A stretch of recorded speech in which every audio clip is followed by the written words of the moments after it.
I'm going to draw 3 pictures, and I'm going to ask you to lead me into a solution for each of the 3 problems represented by the 3 pictures. Here's the first one. We have object number 1 with a certain mass and a certain velocity to the right, colliding with object number 2 that is at rest.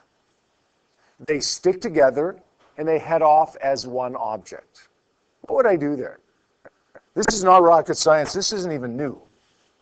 How would I analyze that problem if object number 1 is moving towards a stationary object number 2? Yep. Pi is equal to Pf, right? Pi is equal to Pf. We would say m1 v1I plus 0, because object number 2 is at rest, right, equals mt, mass total, times Vf. Is that right? Yeah, it is. That's good. Okay. Just a little bit of a review of what we've done over the last few days. Let's do another one now. Let's say now object number 1 is at rest. Object number 2 is coming down with a certain velocity towards object number 1. Number 1, yeah. They stick together. They head off as one. How do I analyze this problem?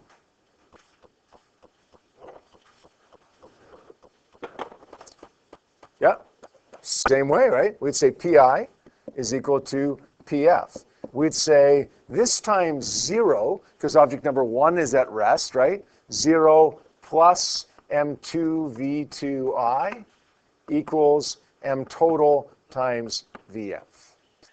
Now, you do have to be careful in this one that object number 2 has an initial negative velocity because it's moving downwards, right? v1I is positive in the first problem. v2I is negative in the second problem because it's moving downward. Now, what about this one, the third problem here? What if we have in the third problem object number 1 moving towards the right, and we have object number 2 moving downwards like this, like we did in problem number 2.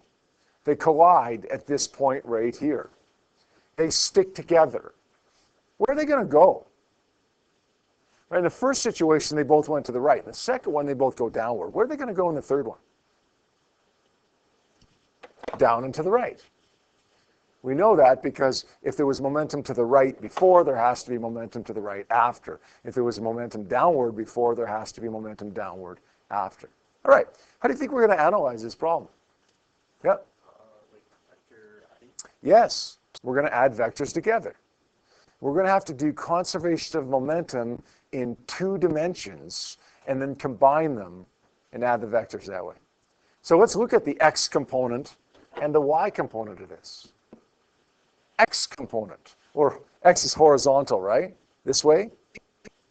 The x component, what does that look like? Pi equals Pf. How do we set that up? I'll tell you what. There's a reason why I drew these 2 diagrams over here. The x component of this motion is exactly the same as it was in problem number 1. Let's look at that. m1 v1I, okay. Whatever the m1 is, whatever v1I is, we multiply those together. Plus 0. Wait a second. How can we say that object number 2 has 0 momentum? It is clearly moving here. We don't know how fast, but in a real problem, you'd be given the velocity. Yep. Good. It only has momentum in the y direction. We're analyzing which component? We're looking at x. So for us right now, it's as if the y component doesn't exist. Anything on the y component, we will consider to be 0, as if it's not moving. So we would say the exact same thing as we said in problem number 1 over here, m1 v1I plus 0 equals mt times vf. Now it's time for the y component. What does the y component of this look like?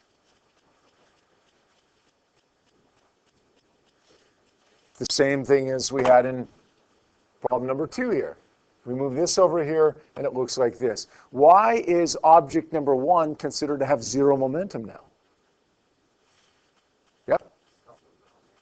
It's not moving on the y-axis. We're analyzing only the y-axis now, and it's moving on the x-axis, maybe even really, really fast. I don't know. but it's not moving on the y-axis, and that's what we're looking at right now. Now, object number 2 is moving on the y-axis with an initial negative velocity because it's moving downwards. And then, of course, the final momentum is mt times vf. Now, in all likelihood, you're going to solve for vf in both of these cases. Maybe you want to solve for the final velocity of this wreckage after they collide. Which one is it? Is it the first one that I solved for vf, or is it the second one that I solved for vf? Sean? Not exactly. Okay, not exactly. We do have to combine them, yes. Okay, you're right about that. We have to combine them. But we don't combine them by subtracting. No, we don't average them out either. Good guess. Yeah? Yes, we add the vectors together, but because they're not on one plane in one dimension, we have to add them vectorially. And when we add an x component and a y component, how do we go about doing that? Well, you said a squared plus b squared equals c squared. What does that amount to? The Pythagorean theorem requires you to have a what? A triangle, a right angle triangle. So let's draw the x component. Right? It's this one right here. Whatever you solve for up there. The y component is whatever we solve for right there. Drawing a vector diagram, it should be drawn head to tail. You remember that from Physics 20? Okay, arrow against the back, head to tail. And then the resultant vector, which we'd be solving for here, the one that McKenna said to solve for here was the hypotenuse, right?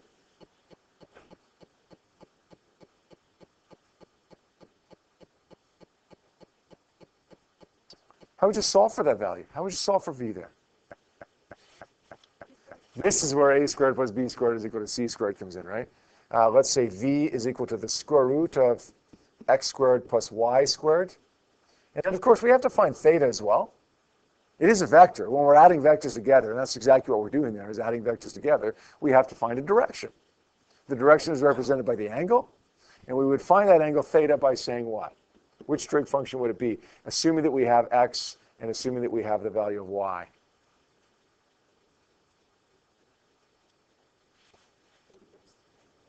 Good. It's the inverse tan of opposite over adjacent, which in this case is y over x. Not always y over x, right? Could be x over y, depending upon where the angle is, but in this case it is. Right. Have we done anything new here today? Not really. Like, problem number 1, right here, we've done that for the last couple of days. Problem number 2, we've done for the last couple of days. So in essence, we've done the x component and the y component already. What is this down here? Well, this is just really Physics 20, right? Vector analysis, Physics 20. So really, we've done nothing new. The problems are more work than they were earlier this week because it's really like 3 problems in one. But it's not like it's necessarily any harder than it was, just more of it than there was. That make sense? Tell me what you think is coming on Monday, next week. We're going to do an example problem with this in a minute, and that's going to be our last example of the week. But what's coming up next week? Sorry? Well, yeah. But what's the next little twist on this that you think we're going to add to it? Pardon me? No, we could do 3 of them. It wouldn't make it that much harder. What if we had some, instead of this, where it's, I call this a T-bone collision, by the way, like an intersection collision like this. What if we had funny angles like this or like this? We call that a glancing collision. We'll deal with that first of the week. It's not that much different, but we have to remember that little phrase that we learned, right? I don't like funny angles, in order to deal with that and then do what we just did. Okay, let's do an example. Let's do an example to put this into play here, and then we'll wrap it up. Example number 1, this is on the sheet that you got on the first day of class. It says a 1,200 kilogram car traveling north at 10 meters per second collides with a 1,500 kilogram car traveling west at 12 meters per second. North and west. We're not going to worry about so much about positive and negative here, but it does remind us that we've got two different directions. The two cars entangle and head off as one. What's the velocity of the wreckage immediately after the collision? My suggestion for this question and any other question that's a two-dimensional problem is draw a picture. Draw a picture first. We have a 1,200 kilogram car traveling north. We'll call that car number 1, although it doesn't really matter which one we call it, at 10 meters per second. We have another car going west. We'll call that car number 2. It's 1,500 kilograms, and it's got a mass, or a velocity, sorry, of 12 meters per second. Where's this wreckage going to go? Yep, somewhere northwest, right? Somewhere up here. We don't know exactly where, right? We couldn't predict the exact angle that it was going to go out without doing a calculation, but we know it's going to go north and west. Why? Well, because we had north momentum before, we have to have north momentum after. We had west momentum before, we have to have west momentum after. Let's break it up into some x components and y components. What's the momentum of object number 1? M1. No, actually. Not quite. What's the momentum of object number 1? X component. 0. Good. Object number 1 is moving on the y-axis. We're looking at the x-axis. Object number 2 is m2v2i. m2v2i equals m total times vf, because they stick together. Most of these two-dimensional problems do, not necessarily, but usually they do. If they don't, it's not a big deal. You just have two terms afterwards, just like we did in our other one-dimensional conservation problems. M2, 1,500 kilograms, times 12 equals, what, 2,700 kilograms times VF. Is that right? Is that right? A little bit of something we're missing there. Anybody? Yes. This should be negative 12, right? Because it's moving to the left.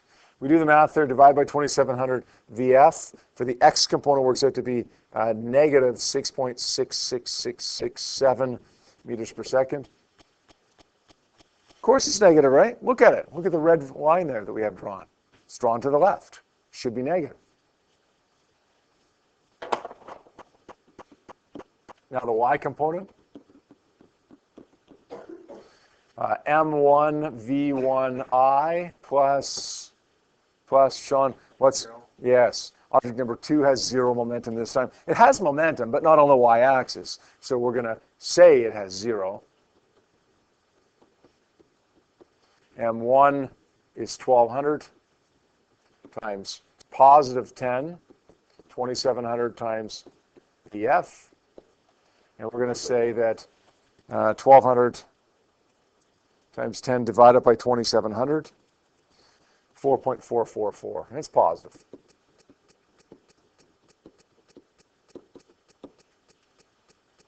You could solve both of these problems, right? You could have done this yesterday. Really, like you didn't know really what to do with this yesterday maybe, but like you could, deep down, you could have done this because we've done it dozens of times before. Okay, let's combine them. The X component is 6.6667. The Y component is 4.444. How did I know that that was to the left, by the way? How did I know to draw that blue on left instead of right? Yeah, because it's negative, good. And the green one is positive, so I make that upwards, right? And remember, those two vectors have to be drawn head to tail, like I have here, to make it a vector diagram. Over here, they're not drawn head to tail, right? Head to head. But this isn't a vector diagram. This is what we call a situational diagram. Just describes what's going on here. This is a vector diagram. We have to follow those rules, those head to tail rules for this one. Okay, let's solve for V. It's the square root of 4.444 squared plus 6.6667 squared.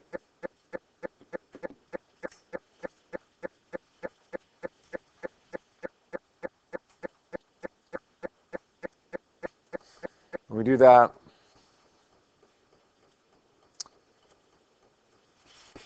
And then square root it. We end up getting 8.0 meters per second. Got to find theta as well, though. Who told me how to find theta last time? I think it was Bree, right? Okay. Let's say Peter. How do you find theta? Yeah. The inverse tan of opposite over adjacent. The opposite is 4.44. The adjacent is 6.66.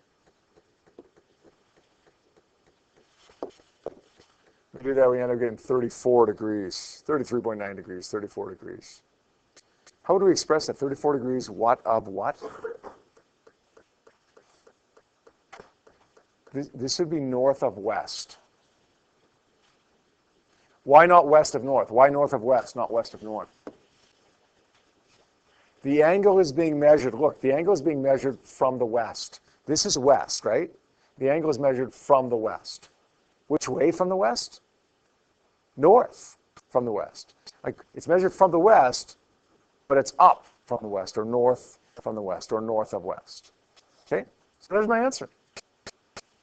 These two things collide. They head off together as one at 8.0 meters per second at 34 degrees north of west. Assuming, that is, that we have an, what's the word I'm looking for? What's two words I'm looking for? Assuming we have an isolated system, right? Assuming we're looking at just before, immediately before the collision, and immediately after the collision. Same deal still applies, okay? Same deal still applies. This is principle number 4. Again, even though it's principle number 4 really twice, x and y components. Okay, here's what I want you to do for Monday. The only homework you have for Monday besides your quiz, of course, it's going to be worksheet number 4, questions 1 and 2.